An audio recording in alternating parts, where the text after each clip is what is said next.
Welcome to KRR kitchen. இன்றைக்கி நம்ம கிச்சனில் நல்ல ஒரு அருமையான தக்காளி சட்னி எப்படி செய்கிறது தான் பார்க்க போகிறோங்க. இந்த தக்காளி சட்னி பார்த்திங்கன்னா நம்ம வெங்காயம்லாம் சேர்க்காமல் தக்காளி மட்டும் வச்சு தான் செய்ய போகிறோம். ரொம்ப அருமையாக சூப்பராக இருக்கும். இட்லி தோசை கூட வச்சு சாப்பிட்றப்ப டேஸ்ட்டு ரொம்பவுமே நல்லா இருக்குங்க. எப்படி செய்கிறது நம்ம வீடியோக்குள்ளே போய் பார்ப்போம். அதுக்கு முன்னாடி நம்ம சேனலை இப்போ தான் ஃபஸ்ட் டைம் பார்க்குறீங்கன்னா சப்ஸ்கிரைப் பண்ணி வச்சுக்கோங்க. கூடவே பெல் சிம்பல் ப்ரெஸ் பண்ணி ஆளுங்கிற ஆப்ஷனையும் ப்ரெஸ் பண்ணி வச்சுக்கோங்க. அப்போ தான் நான் போகிற வீடியோஸ் எல்லாம் உங்களுக்கு தொடர்ந்து நோட்டிஃபிகேஷனில் ஒன்றுக்கு ஒன்றே கிடச்சிட்டு இருக்கும். இப்போ வாங்க இந்த தக்காளி கார சட்னி எப்படி செய்கிறதுன்னு பார்த்துடலாம். இப்போ சட்னி செய்கிறதுக்கு அடுப்பில் ஒரு கடாய் வச்சுருக்கேன். இதில் ஒரு 2 டீஸ்பூன் அளவுக்கு எண்ணெய் சேர்த்துக்கிறேன். எண்ணெய் நல்லா காயட்டும். காஞ்சதுக்கப்புறம் பார்த்திங்கன்னா இதில் ஒரு 2 டீஸ்பூன் அளவுக்கு கடலைப்பருப்பு எடுத்து வச்சுருக்கேன். அதை இதில் சேர்த்துக்கிறேன்.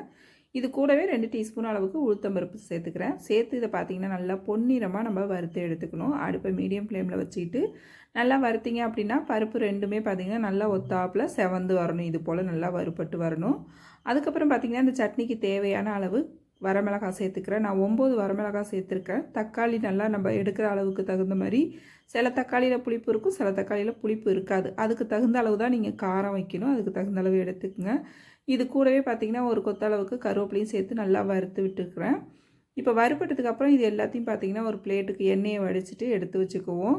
இப்போ அதே எண்ணெயில் பார்த்திங்கன்னா ஒரு 4 தக்காளி பழம் மீடியம் சைஸில் இருக்கிறது கட் பண்ணி வச்சுருக்கேன். அதை இதில் சேர்த்துக்கிறேன்.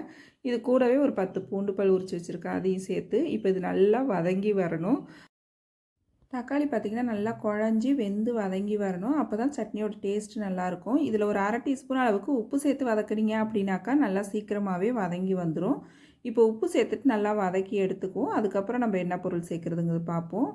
நல்லா ஒரு 5லேருந்து 10 நிமிஷம் ஆகும் இது வதங்குறதுக்கு. ஒரு மூடி போட்டு நல்லா இது போல் இந்த அளவுக்கு வதக்கி எடுத்துக்குங்க. இப்போ தக்காளி பாருங்கள் நல்லா வதங்கி வந்துருச்சு.